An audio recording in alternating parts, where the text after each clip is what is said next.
Hey, it's Kim. Remember when I shared that video of my new Giglio cover and I pulled out a few of my older planners to see how they all fit inside the different covers when I was comparing them? Well, it was at that time that I actually pulled out a lot of my older planners and started looking through all of them to see, I don't know, a trip down memory lane, I guess. And I pulled out all of my planners spanning 10 years. Yes, 10 whole years of planners that I just have archived and stashed in a little storage box that I keep. So this trip down memory lane was quite nostalgic for me and brought back a lot of cool memories. But I think the most interesting part that I got from it is seeing how my planner style has evolved since then, or at least throughout the years. The different types of planning styles I use, the different types of planners I use, and how they helped me to get to where I am today. And I also thought that it was very interesting how looking at all of those things informed the type of planner that I will likely use next year.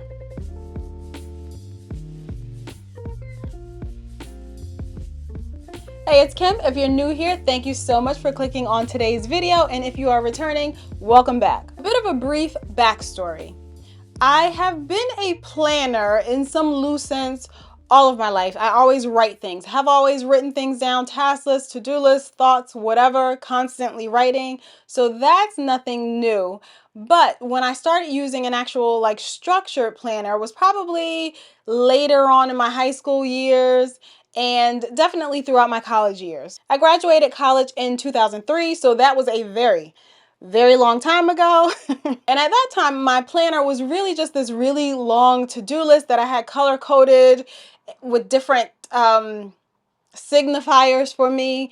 And looking back, I'm really super surprised that it even works, but it was very functional for me, and it kind of was my introduction into functional planning. I would get these little notebooks from the dollar store, and they're similar to those pen and gear notebooks that everybody likes. They're like passport size. It was exactly like that. I would get it from the dollar store, a few at a time, and write down my to-do list, usually in order of the way I wanted to do things, but sometimes not. And then I just crossed them off when they were done. It was orange highlighter for the things that were completed, yellow highlighter for the things that needed to be migrated to the next spread, pink highlighter for the things that I had started and maybe was waiting on someone else in order to complete, and then red gel pen, or I just crossed off anything that I was canceling from my to-do list. And this worked for me for years. Nothing slipped through the cracks, hardly. All appointments were made, mostly, and it just seemed to work. There was absolutely nothing pretty about it, nothing fancy about it, and I still loved it and appreciated it. It was so extremely simple, like so simple to the root and to the heart of what planning should be, and it actually really works for me. At that time, I was in college full-time and working full-time, so I was busy. Like busy, and it helped. I think probably that is the time that I most appreciated, or at least most fell in love with, the idea of planners and the reality that planners really help me keep my life together. So in opening up all of that stuff that I found, I decided to pull them all out, and I've got all of them right here. And like I said, yes, 10 years of planners right in front of me, and we're gonna just dive in, look through a few of them, see how they evolved, what they turned into, and talk about it.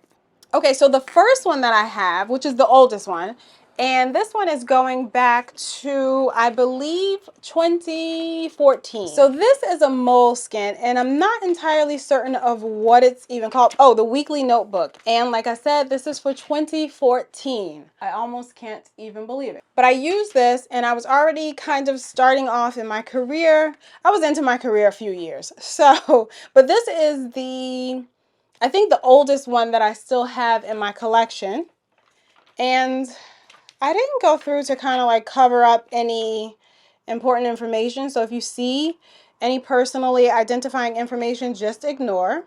But here is an example spread, and this is it's set up similar to like a Hobonichi Weeks type of layout, where you have on the left side your days, and then on the right side you have just a blank page for notes.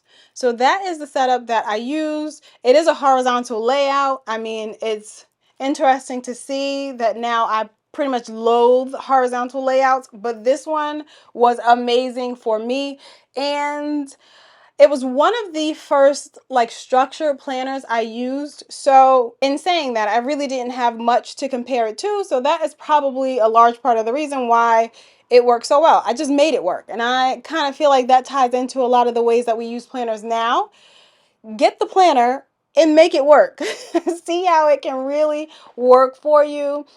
Suffer through just maybe like a month or two, and you might learn a few things about yourself. That's something I talked about in that Your Planner Sucks video, which I'll have linked up in the cards for you. All right, so here's a good example. On the left-hand side, I have my day-specific tasks in this red area where I wrote in red gel pen, and I know for a fact that these were those Pilot V7, is that what they're called? Like those precision point pens. Absolutely in love with those, as well as those other like felt tip pens that I can't think of the name of right now. It's amazing that I remember what pens I was using. Anyway, in the red is the dinners that I would write down for each night, and then clearly I was using check marks to check things off, but also I see that I did cross things off with my orange pen, which, like I mentioned, that means that things got done. So I think, was I exploring like different ways? Oh yeah. So like on this spread, I went back to my color coding system. I crossed off things that got done in orange, and then things that were migrated, I crossed off in yellow. So going back to one of these more filled in spreads over on the right hand side, I have almost like focused to-do lists. I have notes from Bible study or maybe even from church. Oh, this is from like Sunday church. So I was taking this planner everywhere, which actually quite surprises me considering now I don't really travel with my planner at all. So that was so interesting to me, and I'm pretty sure I used up the entire year. I did, and it was so super functional for me. And this is probably like one of those planners that I remember for being the most functional I had been in a very long time, or the most productive I had been in a very long time. I attempted to arrange all of these in order. I'm not sure. I think they should still be in order in some kind of way. All right, so the next one is from 2015. I'm gonna assume, yep, 2015. And if you take a look at this sweet baby, I actually made this myself. I had a spiral punch and thing type of machine. I was into crafts. I made the covers out of bookboard. I found this snake print cardstock that I covered it with on the inside cover. I made my own little pocket. I was really into, not was, but still very into like creativity and crafting and all of that. And I printed out all of my inserts. I designed them. Not sure what the heck I designed them on, but it's pretty cool. And I have, how did I do it? Okay, so I guess I just did months and then the weeks throughout. And on this monthly spread, I'm still tracking like what dinners we have for the family. And I have my goals in this note section over here on the right that I want to get down for the month. And then I'm writing out in blue what workouts I did. And then it gets into the weeklies, and I pretty much made it look exactly like the weeklies that are in the Moleskine. So I went straight from that layout to this layout, created it myself. I don't know what it was about the Moleskine that I didn't love. Like, why did I switch to this instead of just buying a new one? I don't know. I think I just wanted to make it. That was it. So you can see I did go back to that whole color coding system. I have my cleaning task in green. Anything I completed was crossed off in orange. Migrated was in yellow. Canceled was in red. Still wrote down the dinners in red here, even though they were on the monthly. And that's how I use this, along with notes on the right-hand side. Whatever was related to that current week. Those are the notes that I wrote down over here on the right-hand side. This week, vegetarian meal ideas. I guess, was I vegetarian then? I was vegetarian for a couple of years. Maybe I was vegetarian then. I don't know. My spring garden plans. We like built out a garden in my backyard. Some renovation notes for the basement. Just a bunch of stuff. So this one, again, I used it similarly to the moleskin. I used it for the whole year, it looks like. Yeah. I got things in there through November. So that's 2015. And then, let's see, this next one. Oh, this is when I started being interested in bullet journaling. So this is February of 2017. That's when it started. So I don't know what happened between that 2015 and here. I could guess that I might have been in rings. My issue with rings is that I don't really archive things. We'll circle back to that. So February of 2017, I started this. This was like a sketchbook that I got from like Joann's or something. And I saw bullet journaling and I wanted to try it out myself. So that's what I did. And here I set up my goals in the front. I have an index and a spot for a key. So back in 2017, I didn't fill in my keys, nor do I do that now. And then a Calendex. Wow, this is bringing back memories. List of dinner ideas. So a bunch of collections and stuff. I have like this monthly dashboard for what we were doing on specific days. I have like a little scripture section, goals, tasks for the month, and then a time log, which obviously didn't catch on my tracker. This I know was a little doodle that my husband put in there. It looks terrible. All right, so then we get into weeklies, and this was done in similar to like a dashboard type of layout. I have my tasks on the left. I think appointments on the left, and then tasks right next to that. And then other to-do lists broken down by, I just have to do home, and then I do have my meal plan, and then I have business stuff there. Oh, this is cool. So this is when we were planning a road trip for the summer of that year, and we did take the road trip. We went to Atlanta, Washington, D.C., and Ocean City, Maryland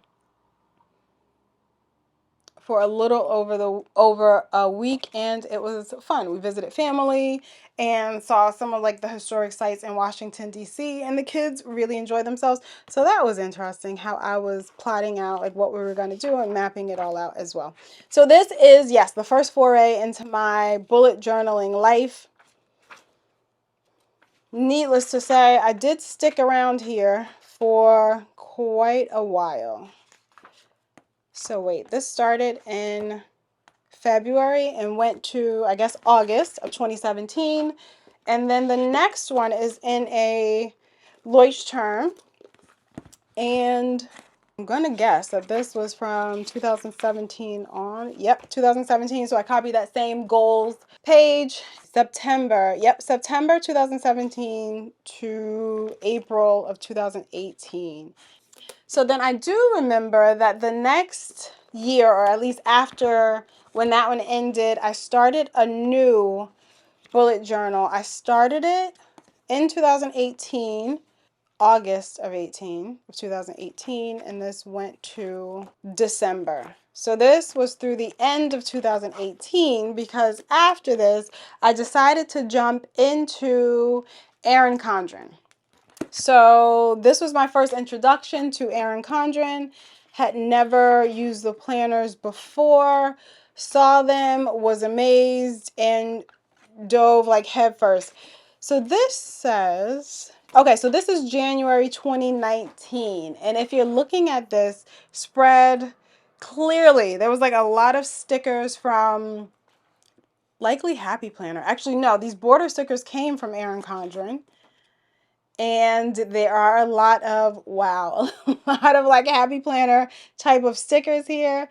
Definitely not my current planning style, but fun to look at. I actually really appreciate, what this looks like.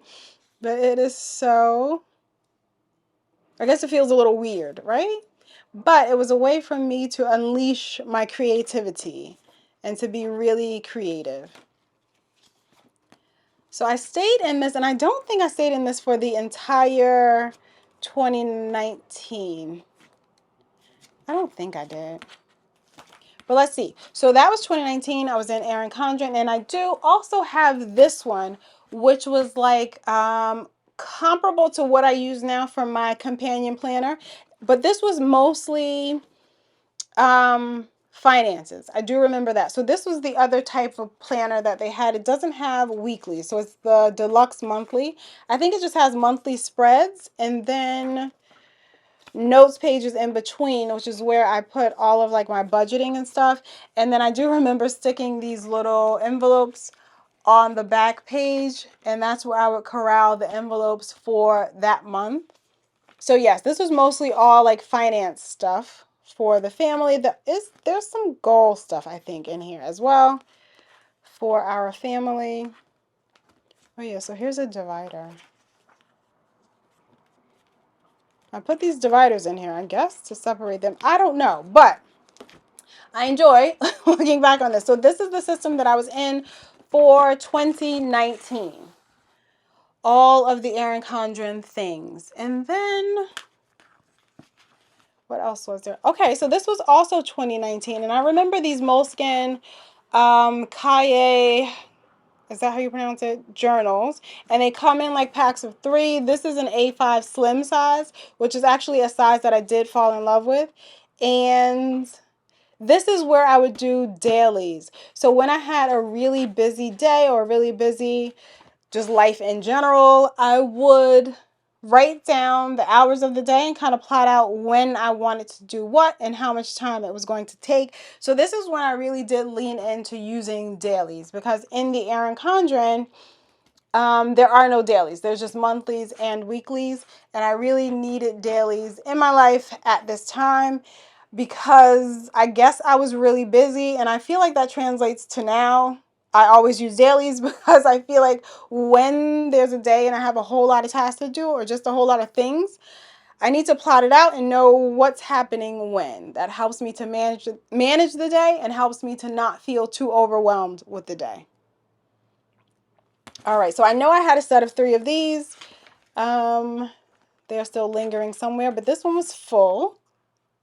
So that was 2018. And then this was, or is, I should say, personal rings. And this is like a clear one that I got from Amazon. And I use this solely for finances.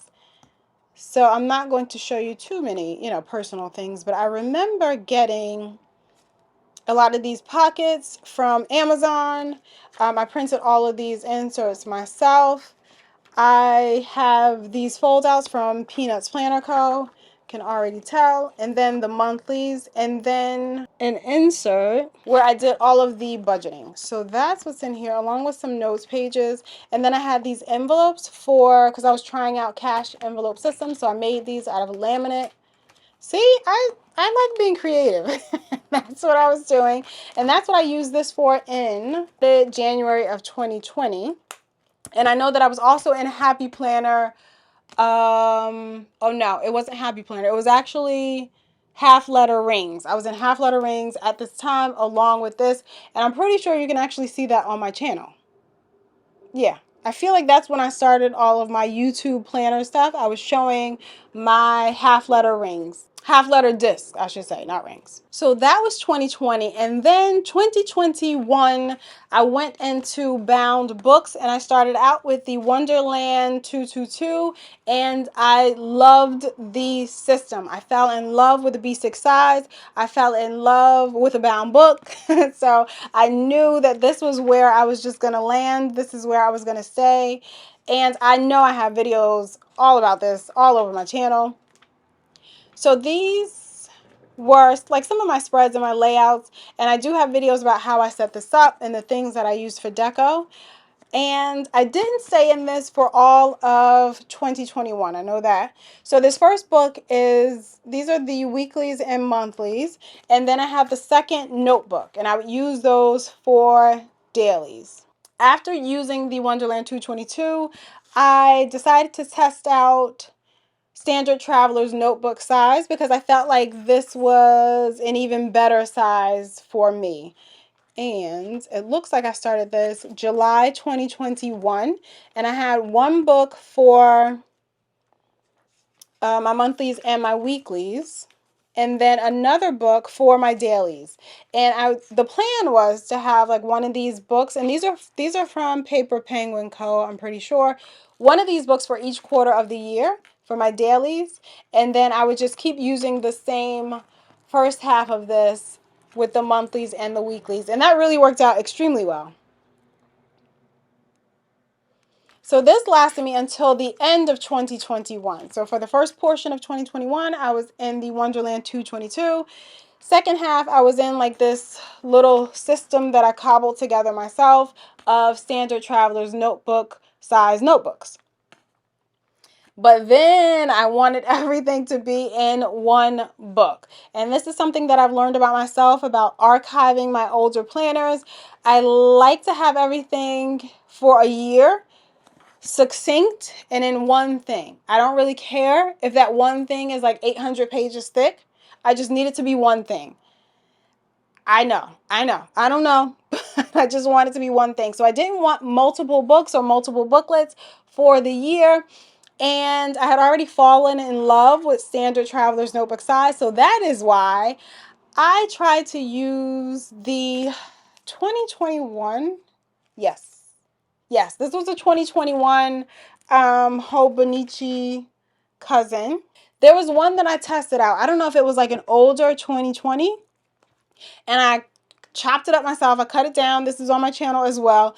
But I tested it out to see if I could make the system work for me. So I knew that there would be monthlies and weeklies in the Hobonichi Cousin, as well as enough pages for dailies all in this one book. I just needed to cut it down to my preferred size, which is standard traveler's notebook. And I'm pretty sure I got the original inspiration from Monique. I feel like she had to have been like one of the first people I saw that like chopped down a book. And there might have been one other person, which I'm pretty sure in that video I do reference. But that's how we landed here. So this went to December of 2021. I think the first part of 2022, I used like a 2021 Hobonichi Cousin and cut it down. Where is that? I don't know. And then once I realized that it was going to work, or maybe I used that at the end of 2021. I don't know. When I realized it was going to work, I bought an actual 2022 Hobonichi Cousin, trimmed it down, added my own inserts and everything in the beginning, like the calendars, and I used it the same as I'm currently using my system right now. So this was for 2022, and then 2023, I did the same thing. I bought a Hobonichi Cousin, and I trimmed it down to standard traveler's notebook size. And then my prayers were answered, and in 2024, a company came out with set up in this size with the monthlies, the weeklies, and enough pages for dailies. And that was, of course, Sterling Inc.'s Common Planner. So that's what I've been in for 2024. And this system, this size, it all works for me. So since what, 2021? Yes. So 2021, 22, 2023, my current, which let me grab, my current from 2024. So these are all of the traveler's notebook systems or planners that I've been using over the past few years. Needless to say, I'm here. I'm staying here. I'm going to be here. I don't foresee myself moving anytime soon. So that is like, that will be with 2025, 5 years. Yeah, this is 1, 2, 3, 4. Yep. And then 2025 will be 5 years in this size, in this system. Still loving that it's a one book kind of system. I don't have multiple planners or booklets that I need to archive at the end of the year. That was also one of my gripes with bullet journaling. So I couldn't fit all of 1 year into one bullet journal. It just bothered me. So I'm glad that I now have a planner system where everything fits into one book. So I honestly was not going to talk about 2025 plans at all. Seriously, because I feel like everybody's talking about it right now on like YouTube, Instagram, wherever. And I feel like it's too early. It's a little bit too early. I want to enjoy like all 365 days of this year, but at the same time, I mean, we're planners, so we like to plan ahead. So I do know for the most part what my system will consist of for 2025. So it is no secret that I will be in a standard traveler's notebook size planner for my daily planner. That's just what it's going to be, and I'm okay with that. A few other things might change, and this is what I found interesting going down this memory lane. So I was missing discs, and I thought that I would put together some kind of system in discs. Why? I don't know, like half loaded discs again, or even classic size Happy Planner, which is a little bit bigger than half letter size. I was also missing rings because I have some really nice ring covers, like leather covers that I want to use. That's pretty much why I've been missing rings. I also do enjoy setting up a planner, but the thing that I don't like about rings, I don't like having to archive inserts at the end of the year. That's just something I'm not going to do. That's why you don't see any evidence of previous ring planners here. No evidence of any previous disc planners here, because I just tend to throw all the papers away because they bother me. So when I do set up ring planners or even disc planners, which I haven't done in a long time, but when I set up ring planners, it's usually things that I can toss at the end of the year. I will feel okay tossing at the end of the year. So it's nothing that I feel like I need to archive and like look back on and see when there was a doctor's appointment or whatever. So I think there may be more rings in my future for 2025. Maybe. And I say maybe because I could start out that way and then, we don't end up that way, and that's cool. I'm okay with that. There are a few things that I learned in looking over these past 10 years of planners that I try to remember for myself, and that you might also find helpful in remembering when you're trying to set up your systems for the coming years or assessing what it is about your current system that you even like. So my 4 points would be to just try some stuff out. Try it all. You can try it all as long as it works for you. You can be like me and make your own planner at home. You can buy like a cheap, what was this, like a sketch notebook from Michael's. Write some things out, try it yourself and see what happens. You don't have to invest a whole lot of money to do it unless you want to. You don't have to buy like a nice, beautiful leather cover for it unless you want to. Maybe don't invest until you know that that's where you're going to be staying. But just try some things out. That's what I do, and I'm perfectly happy with that. Also, be honest about what works for you. Even though I loved the Wonderland 222, I did not love the multiple book system. And it's not because it is impossible to archive. Like, that's not it at all. It's just that my brain cannot wrap itself around this thing from 2021 just being one item. Like, I feel like it should be one, not two. It should just be one. I even contemplated like gluing these together. I just never got around to it, but I thought about it. So be honest with what works for you, and then it's okay to kind of tailor the system to be better for you. So I feel like I kind of hacked this system, and I ended up in the standard traveler's notebook, cutting down the Hobonichi, and then lo and behold, planner company started actually making this size planner. So I was over the moon about that. Also, don't settle. And I feel like that goes hand in hand with the whole be honest about what works for you and tailor it to how you're going to like it. Don't settle. I know I said that sometimes you have to suffer through new things to kind of really get a better sense of how it works for you and if it's going to work for you. While that is true, I also believe you don't have to suffer for too long. You don't have to suffer with a planner just because you spent money on it. I think save up for a new one. You know what I mean? Don't just be miserable because you don't want to be wasteful. There are other ways that you can use those notebooks. Maybe I could actually do a video about that. I have a ton of notebooks and old planners that I just reuse for other things. But anyway, don't settle. And lastly, also understand that switching planners, switching sizes, switching things, that's also a planning style. Like I said, I might start 2025 with rings somewhere in there. Like I currently have rings. I have my companion planner and the one I'm using for my consulting business. Those are rings. I may start 2025 with rings. I may not end 2025 with rings, and that's okay. That's all still a part of my entire encompassing planning style. So doing the same thing. You can switch things up because that's just what you do, you know? So I have a few questions for you. I wasn't going to ask what your plans are for 2025. You don't have to, don't feel forced into thinking too far ahead. But if you know, let me know. I still want to talk about it down in the comments. But I do want to know, do you archive your planners? Do you save this many planners? Looking back, I feel like there are some that I could toss, but for nostalgic purposes, like there's some I won't toss. Like I'm not tossing this one.